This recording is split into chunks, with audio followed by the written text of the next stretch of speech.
আসসালামু আলাইকুম। আয়াতুল কুরসির ফজিলত। কোনো ব্যক্তি সকাল সন্ধ্যায় আয়াতুল কুরসি পাঠ করলে সারাদিন ও সারা রাত জিনের আক্রমণ থেকে নিরাপত্তায় থাকবে।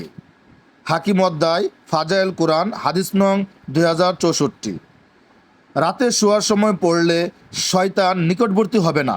বুখারী শরীফ 2311।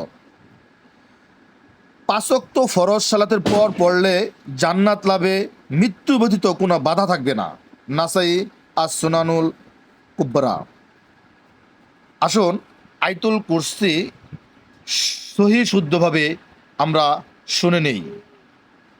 أعوذ بالله من الشيطان الرجيم بسم الله الرحمن الرحيم الله لا إله إلا هو الحي القيوم لا تأخذه سنة ولا نوم له ما في السماوات وما في الأرض من ذا الذي يشفع عنده إلا بإذنه يعلم ما بين أيديهم وما خلفهم ولا يحيطون بشيء من علمه إلا بما شاء وسع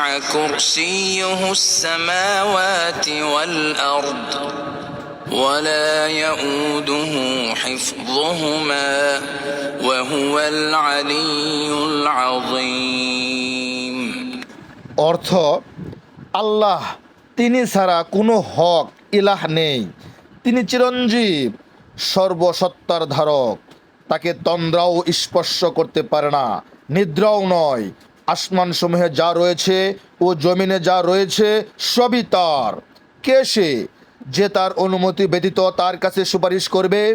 তাদের সামনে ও পেছনে যা কিছু আছে তা তিনি জানেন, আর যা তিনি ইচ্ছা করেন তা ছাড়া তার জ্ঞানের কোনো কিছুকেই তারা পরিবেষ্টন করতে পারে না।